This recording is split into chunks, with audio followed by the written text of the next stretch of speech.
दोस्तों, हम लोग उत्तर प्रदेश की श्रृंखला में आज ये दूसरा लेक्चर है। इसमें ऑब्जेक्टिव टाइप के क्वेश्चंस को करेंगे। लेक्चर 2 में उत्तर प्रदेश की बात की जाए तो उत्तर प्रदेश आपका क्षेत्रफल के दृष्टिकोण से चौथा सबसे बड़ा राज्य है।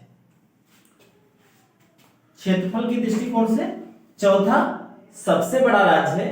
इसका क्षेत्रफल कितना है? 2,40,928 वर्ग किलोमीटर। उत्तर प्रदेश का क्षेत्रफल कितना है? 2,40,928 वर्ग किलोमीटर। इससे बड़े 3 राज्य हैं। पहला राजस्थान, दूसरा मध्य प्रदेश और तीसरा महाराष्ट्र। ये 3 राज्य क्षेत्रफल में उत्तर प्रदेश से बड़े। जनसंख्या के दृष्टिकोण से देखा जाए तो जनसंख्या के दृष्टिकोण से उत्तर प्रदेश का देश में प्रथम स्थान है। अब जनसंख्या प्रतिशत की बात की जाए तो उत्तर प्रदेश की जनसंख्या लगभग पूरे देश की जनसंख्या का 16.51% है। उत्तर प्रदेश की भाषा की बात की जाए तो उत्तर प्रदेश की जो राजकीय भाषा है उसमें पहली भाषा है हिंदी, जिसको कि 1947 से ही मान्यता मिली है। यह स्वीकृत है 1947 से 1947 से। दूसरी राजकीय भाषा क्या है? उर्दू है, जिसको कि 1989 में स्वीकृत किया गया। पहली भाषा क्या है? पहली भाषा हिंदी है 1947। दूसरी भाषा क्या है? उर्दू है 1989। पुष्प क्या है? राजकीय पुष्प पलाश है, जिसको टेसू के नाम से भी जाना जाता है। राजकीय पुष्प क्या है? पलाश, जिसको टेसू के नाम से भी जाना जाता है। राजकीय पक्षी क्या है? सारस, जिसको क्रोंच के नाम से भी जाना जाता है। राजकीय पक्षी क्या है? सारस, जिसको क्रोंच के नाम से जाना जाता है। राजकीय वृक्ष क्या है? राजकीय वृक्ष अशोक है। अशोक को राजकीय वृक्ष के रूप में मान्यता मिली है उत्तर प्रदेश में। राजकीय पशु क्या है? बारहसिंघा। राजकीय पशु क्या है? बारहसिंघा। राजकीय खेल क्या है? हॉकी। राजकीय खेल क्या है? हॉकी। राजकीय नृत्य क्या है? कथक। राजकीय भाषा, पहली भाषा क्या है? हिंदी, 1947 में स्वीकृत। उर्दू 1989 में, 1989 में। राजकीय पुष्प क्या है? पलाश, टेसू। राजकीय पक्षी क्या है? सारस, क्रोंच। राजकीय वृक्ष क्या है? अशोक। राजकीय पशु क्या है? बारहसिंघा। राजकीय खेल क्या है? हॉकी। नृत्य क्या है? कथक। ये उत्तर प्रदेश के बारे में कुछ मोटी मोटी जानकारी रही, कुछ आंकड़े रहे। अब कुछ और आंकड़ों को हम लोग देखते हैं। आशा है कि आप सबको समझ में आया होगा। प्रदेश की जलवायु की बात की जाए तो प्रदेश की जलवायु क्या है? उष्णकटिबंधीय जलवायु। अब उष्णकटिबंधीय जलवायु क्यों है, इसको हम लोग देखते हैं। अगर भारत की बात करेंगे तो भारत का जो दक्षिणी सिरा है वो कहां से शुरू है? 8 डिग्री 6 मिनट से शुरू। भारत के अक्षांशीय विस्तार की बात करें तो 8 डिग्री 6 मिनट से 8 से 37 डिग्री 6 मिनट तक। 8 उत्तरी अक्षांश से 37 डिग्री 6 मिनट उत्तरी अक्षांश तक भारत का विस्तार है। तो उष्णकटिबंध क्यों उत्तर प्रदेश को कहा जाता है, इसके बारे में हम लोग थोड़ा सा चर्चा करते हैं, जानने का प्रयास करते हैं।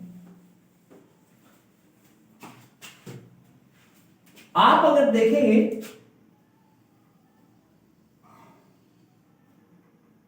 तो पृथ्वी पर जो 23.5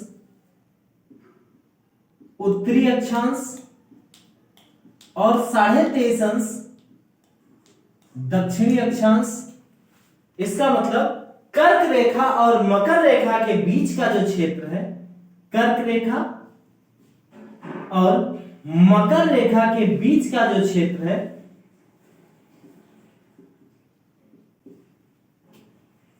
उसको हम लोग उष्ण कटिबंध के नाम से जानते हैं। यह जो क्षेत्र है इसको हम किस रूप से जानते हैं, किस नाम से जानते हैं? उष्ण कटिबंध के रूप में जानते हैं।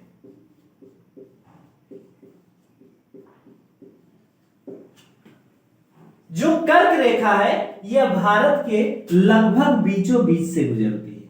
जो कर्क रेखा है यह भारत के लगभग बीचों बीच से गुजरती है, इसलिए भारत का ज्यादातर क्षेत्र उष्ण कटिबंध के अंतर्गत आता है। उत्तर प्रदेश का कुछ ये लोकेशन है, तो इसीलिए उत्तर प्रदेश को उष्ण कटिबंध के रूप में रखा गया। उष्ण कटिबंध कहने का मतलब यही है। ठीक है,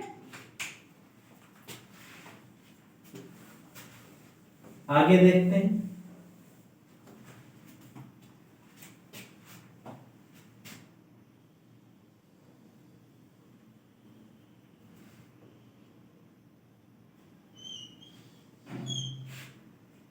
उत्तर प्रदेश के इस वाले क्षेत्र को देखेंगे, ये पूरा क्षेत्र, तो ये मैदानी क्षेत्र है। ये कौन सा क्षेत्र है? उत्तर प्रदेश का मैदानी क्षेत्र है। यहां पर जलोढ़ मृदा पाई जाती है। कैसी मृदा पाई जाती है? जलोढ़ मृदा पाई जाती है। जलोढ़ मृदा भारत में सर्वाधिक पाई जाने वाली मृदा है।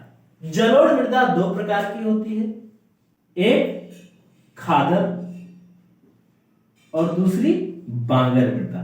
खादर मृदा क्या होती है? जो नवीन जलोढ़ मृदा होती है। खादर कौन सी मृदा होती है? जो नवीन जलोढ़ मृदा होती है, उसी को हम खादर के रूप में जानते हैं। बांगर जो पुरानी जलोढ़ मृदा होती है। नवीन जलोढ़ मृदा ज्यादा उपजाऊ होती है, अपेक्षाकृत अधिक उपजाऊ होती है। इसका कारण यह है कि जो नदियां अवसाद लाती हैं वह अवसाद ये नवीन जलोढ़ मृदा में ही तो होता है, तो उसमें ह्यूमस की मात्रा ज्यादा होती है, उसमें फर्टाइल तत्वों की मात्रा ज्यादा होती है, इसलिए अपेक्षाकृत ये ज्यादा उपजाऊ होती है। जो बांगर मृदा होती है तो नदियां क्या करती हैं? अपना पथ बदल देती है। मान लीजिए नदी पहले इस पे बह रही थी, अब ये पथ अपना चेंज कर दी, इस क्षेत्र से बह रही है।